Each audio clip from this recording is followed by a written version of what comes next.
केशव माधव गोविंद बोल, केशव माधव गोविंद बोल। हरि बोल हरि बोल हरि हरि बोल, हरि बोल हरि बोल हरि हरि बोल। केशव माधव गोविंद बोल, केशव माधव गोविंद बोल। हरि बोल हरि बोल हरि हरि बोल, हरि बोल हरि बोल हरि हरि बोल। केशव माधव गोविंद बोल, केशव माधव गोविंद बोल। हरि बोल हरि बोल हरि हरि बोल, हरि बोल हरि बोल हरि हरि बोल। केशव माधव गोविंद बोल, केशव माधव गोविंद बोल। हरि बोल हरि बोल हरि हरि बोल, हरि बोल हरि बोल हरि हरि बोल। केशव माधव गोविंद बोल, केशव माधव गोविंद बोल। सभी पुण्य आत्मा पूरे ध्यान से सुने। देखिए, मैं थोड़ी थोड़ी चर्चा एक दिन में समाप्त नहीं करना चाहता। जब 72 श्लोक करने में इतना समय लगा है तो थोड़ा समय तो हमें देना पड़ेगा ये जानने के लिए कि सत्य क्या है। जब जब मर्यादा, भक्ति और आदर्श पुरुषोत्तम राम का कहो या कृष्ण का कहो स्मरण होता है, तब उनके अनन्य भक्त राम की चर्चा करो तो तुलसीदास जी का नाम श्रद्धा से स्वयं प्रकट हो जाता है। वाल्मीकि का, पर तुलसीदास जी को हम प्राय एक सिद्ध महापुरुष के रूप में देखते हैं। ये भूल जाते हैं संत बनने से पहले वो भी आपकी और हमारी तरह एक साधारण मनुष्य थे। आप ध्यान से सुनिएगा, ये बात मैं इसलिए बता रहा हूं कि कभी ये मत सोचो कि मेरी प्रेजेंट स्थिति क्या है। तुलसीदास जी भी ऐसे ही थे, साधारण मनुष्य थे, कमजोरियों वाले थे, प्रेम में डूबे हुए थे और मोह की जंजीरों में बंधे हुए थे। उनका बचपन का नाम था राम बोला। जीवन ने उन्हें बहुत जल्दी अकेला कर दिया। माता पिता का साया उठ गया और बाल मन में सुरक्षा, अपनापन और स्थिरता को बहुत पहले खो दिया। ऐसे मनुष्य के जीवन में जब प्रेम आता है वो केवल संबंध नहीं रहता, वो सहारा बन जाता है। ऐसे लोगों के जीवन में जब प्रेम आता है वो केवल संबंध नहीं, सहारा बन जाता है, वो संसार बन जाता है। विवाह हुआ, पत्नी सुशीला से समझदार थी, पर राम बोला का प्रेम धीरे धीरे आसक्ति में बदल गया। पत्नी के बिना जीवन सूना लगता था, पत्नी के बिना जीवन सूना लगता था, मन कहीं टिकता नहीं था। आप लोगों ने उनकी कहावत सुनी होगी, एक दिन पत्नी को मायके जाना पड़ा। कारण साधारण था पर परिणाम असाधारण था। राम बोला तुलसीदास बाद में बने, भारी रूप से सहमति दे दी जाओ, पर भीतर टूट गए। दिन किसी तरह बीत गया, पर रात केवल समय नहीं होती, रात मन की परीक्षा लेती है। आधी रात के बाद जब गांव गहरी नींद में सो रहा था, तुलसीदास राम बोला, आंखें जाग रही थी, हृदय व्याकुल था, विवेक मौन था, विवेक जागा नहीं था अभी। ना ये सोचा उचित क्या है अनुचित क्या है, बस उठे और चल पड़े। अंधेरी रात में निर्जन पथ पर नदी का शोर, पर इन सब ने अधिक गहरा अंधकार उनके भीतर था। वो ससुराल पहुंचे, द्वार बंद था, चारों ओर सन्नाटा। तभी दीवार से लटकी हुई एक वस्तु दिखाई दी। अब व्यक्ति मोह में डूबा, कोई भय नहीं दिखता, ना विवेक है। उन्होंने उसे रस्सी समझकर पकड़ लिया और ऊपर चढ़ गए। वो रस्सी नहीं थी, वो सांप था। ये घटना चमत्कार नहीं है, चेतावनी है। जब मन, ध्यान से सुनो, जब मन विषय में अंधा हो जाए तो मृत्यु भी सीढ़ी लगने लगती है। घर के भीतर पहुंचे, पत्नी जाग गई और यहीं से जिंदगी का मोड़ बना। पत्नी ने शोर मचाया, ना तो शोर मचाया, ना अपमान किया, ना क्रोध किया। ध्यान दीजिएगा, पत्नी ने ना तो शोर मचाया चोर चोर, ना अपमान किया, ना क्रोध दिखाया। उन्होंने केवल सत्य कहा और वही सत्य वज्र का प्रहार कर गया, वज्र बन गया। क्या कहा था? हाड़ मास की देह मम, तापे ऐसी प्रीति जो राम में होत न तो भयभीत। अर्थ ये नहीं था कि प्रेम गलत है, अर्थ ये था यदि प्रेम भगवान राम से होता तो जीवन बंधन नहीं, मुक्ति का मार्ग बन जाता।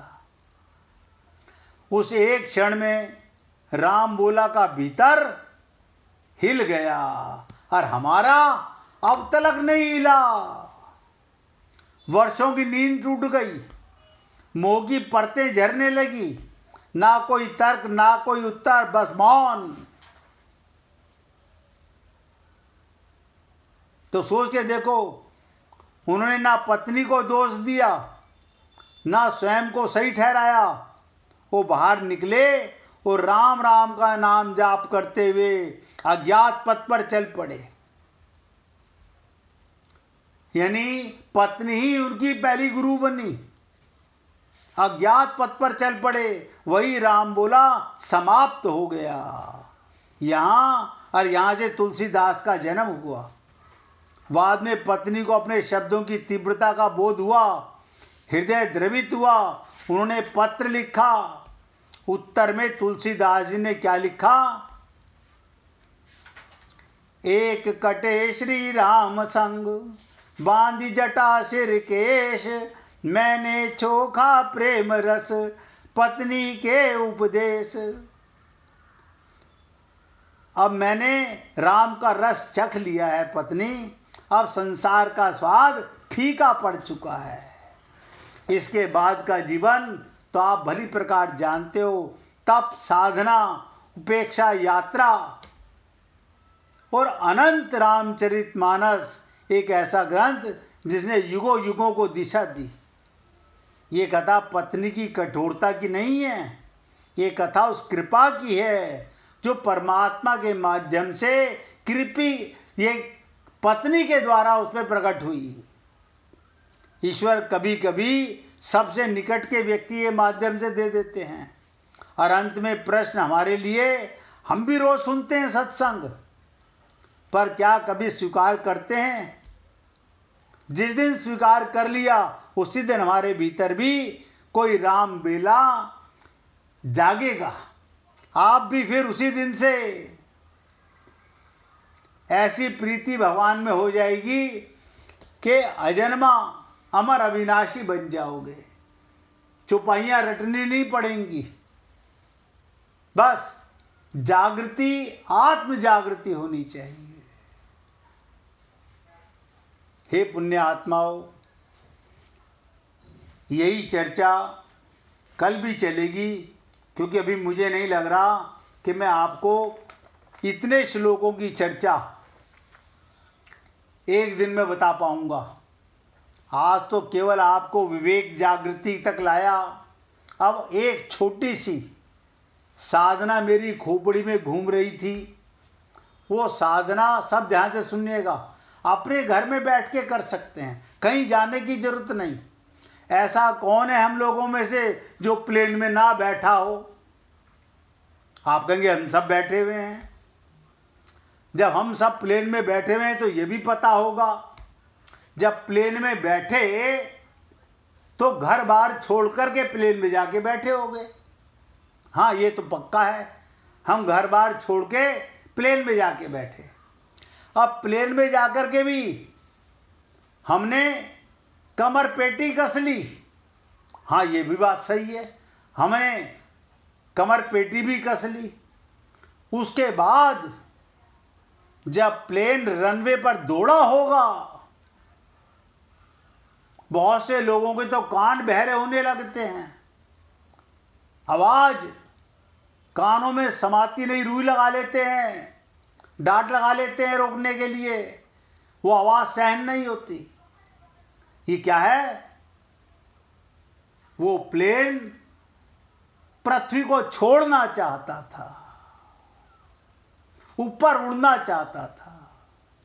मैं भी आप लोगों को इसी के माध्यम से, क्योंकि ये बातें सबको याद रहेंगी, हम प्लेन में तो बहुत बार बैठे, हमने बेल्ट तो बहुत बांधी, और रनवे पे प्लेन भी बहुत दौड़ा, और उसने रनवे से फ्लाई किया, पृथ्वी छोड़ी। आप सोच के बताइएगा, जब ऊपर उड़ा तो आवाज आ रही थी क्या नीचे की वाली, जो नीचे आवाज आती है? ना ना, अब नहीं आई। ऊपर जाके कोई आवाज नहीं आ रही। क्यों? ऐसे ही है पुण्य आत्माओं। 5 मिनट की साधना सुनिएगा, अच्छी लगे तो जीवन में उतारिएगा। अब प्रयत्न कीजिएगा करने का, एकाग्र चित्त 5 मिनट 10 मिनट जितना आपका मन करे, अपने घर में शांत जब समय हो निकालकर अपने आंखों के या अपने कान के छेदों का ध्यान कीजिएगा। ये आपके मन को शरीर से हटाने की बात बता रहा हूं, यानी शरीर के ही या तो 2 आंखों के छेदों का अंदर नहीं घुसना, खाली छेदों का ध्यान करना, या कान के छेदों का ध्यान करना, कान के अंदर भी नहीं जाना। यहां से यात्रा शुरू, बेल्ट बांध ली, इसका ध्यान करके जहां आपने आंखों के गोल उसका ध्यान किया, तो यहां से क्या करना है, कान से भी बहुत करीब भौं होती हैं आपकी माथे की, और आंखें तो एकदम ऊपर होती हैं। तो ध्यान से सुनिएगा, जब फ्लाइट उड़ती है तो बहुत गहरी आवाज करता है, रनवे के ऊपर उतरता है तब भी बहुत आवाज करता है। तो यहां से जैसे ही आप आगे बढ़ेंगे, अपना तीसरा नेत्र भौं के बीच में जहां स्त्रियां बिंदी लगाती हैं, उसे तीसरा तिल भी बोलते हैं, उसे आज्ञा चक्र भी बोलते हैं, उस पर टिक जाइएगा। और ध्यान दीजिएगा, खाली टिके नहीं रहिएगा, यहां से भी शरीर से भी बाहर ले जाने का प्रयत्न करूंगा आज। अगर अच्छा लगे तो करने का प्रयत्न कीजिएगा। यहां तक तो बहुत बार साधना की होगी। ये तीसरा नेत्र खुला कि नहीं खुला मुझे नहीं पता, आप लोगों को पता होगा, लेकिन यहां से भी ऊपर उड़ना है। वो कहां उड़ना है? जैसे ही आज्ञा चक्र से सहस्त्रार्थ पर जाते हैं। ये सहस्त्रार्थ क्या है? आपने देखा होगा जब बच्चा पैदा होता है उसके सर के बीच में एक जगह खाल पिल पिल करती रहती है, हिलती रहती है। हमारी और आपकी तो पक गई है, अब उसे सहस्त्रार्थ कहते हैं। वहां से बाहर निकल जाना है, शरीर को छोड़ देना है। अपने ध्यान से यहां से आत्मा और परमात्मा का मिलन होने लगता है। जैसे ही शरीर से बाहर निकले, सहस्त्रार्थ से बाहर गए, तो कहां कोई शोर नहीं, कोई याद नहीं, कोई चिंता नहीं, कोई गम नहीं, कोई तेरा नहीं, कोई मेरा नहीं, कोई शरीर नहीं, मैं स्त्री नहीं, मैं पुरुष नहीं, मैं बीमार नहीं, क्योंकि वहां केवल आत्मा परमात्मा होते हैं। कठिन तो लगेगा, लेकिन करोगे तो यहां से भी आगे की यात्रा है, आज्ञा चक्र से भी ऊपर सहस्त्रार्थ में जाकर के बाहर निकलने की। उसी मार्ग से आप इस शरीर से बाहर जा सकते हैं। हे पुण्यात्माओं, ये छोटी छोटी साधना इसलिए बता रहा हूं कि जब तक एक साथ बैठ के कभी साधना करने का मौका नहीं मिल रहा, तो घर में 5 मिनट तो निकाल ही सकते होगे। माना के परिवार में बहुत काम होंगे। सुबह सुबह 5 बजे 4 बजे जब आंख खुल जाती है तो 5 मिनट कोई तुम्हें डिस्टर्ब नहीं करता। उस समय, उसी समय एकाग्रचित्त होकर करने का प्रयत्न कीजिएगा। बताना मेरा कार्य है, अच्छा लगे जीवन में उतारने का प्रयत्न आप कीजिएगा, आपको आनंद आएगा। जैसे राम बोला तुलसीदास ने, एक धारणा, यानी शरीर को छोड़कर, शरीर के अहंकार को छोड़कर, शरीर की ममता को छोड़कर पत्नी गुरु बन गई और राम भक्त कह करके वाल्मीकि रामचरितमानस, तुलसीकृत रामायण, आप और हम लोग क्या बन गए। इसलिए आज अपने शब्दों को यहाँ विराम दे रहा हूँ। अब गुड्डी जी से भजन सुनिएगा। देखिए, निवेदन करना मेरा कार्य है, कोई और सुनाए तो। इससे आगे चर्चा कोई और भक्त सुनाना चाहता है तो और भी सुना सकता है भैया। मैं तो चाहूँगा 2-4 दिन होली के भजन सुनाओ तो ज़्यादा अच्छा है। अब होली आने वाली है, 3 और 4 तारीख को हम सत्संग नहीं करेंगे।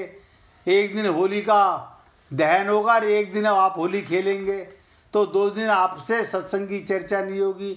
2 तारीख तक सत्संग चलेगा। तब तक अगर रोजाना कोई भक्त होली का भजन सुनाना चाहेगा तो हम बहुत अच्छा लगेगा ठाकुर जी को। अब गुड्डी जी से सुनिए। मधुबन में शाम रची होरी, मधुबन में शाम रची होरी, किन के संग में कुंवर कन्हैया, किन के संग में कुंवर कन्हैया, किन के संग राधे गोरी, मधुबन में शाम मची होरी, ग्वाल बाल संग कुंवर कन्हैया, ग्वाल बाल संग कुंवर कन्हैया, सखियन संग राधे गोरी, सखियन संग राधे गोरी, मधुबन में शाम मची होरी, मधुबन में शाम मची होरी। कितनी उम्र के कुंवर कन्हैया, कितनी उम्र के कुंवर कन्हैया, कितनी उम्र राधे गोरी, कितनी उम्र राधे गोरी, मधुबन में शाम मची होरी, मधुबन में शाम मची होरी। 12 बरस के कुंवर कन्हैया, 12 बरस के कुंवर कन्हैया, 7 बरस राधे गोरी, 7 बरस राधे गोरी, मधुबन में शाम मची होरी, मधुबन में शाम मची होरी। हिलमिल फाग परस पर खेले, हिलमिल फाग परस पर खेले, अबीर गुलाल भरी झोरी, अबीर गुलाल भरी झोरी, मधुबन में शाम रची होरी, मधुबन में शाम रची होरी। चंद्र सखी भज बाल कृष्ण छवि, चंद्र सखी भज बाल कृष्ण छवि, चिरजीवे यह नित जोड़ी, चिरजीवे यह नित जोड़ी, मधुबन में शाम मची होरी, मधुबन में शाम मची होरी। बोलिए वृंदावन बिहारी लाल की जय, जय श्री राधे, जय जय श्री राधे। बोलिए लाल जी का मंगल हो, सभी भक्तों का मंगल हो। सबको राधे राधे भैया, सबको राधे राधे जी, राधे राधे,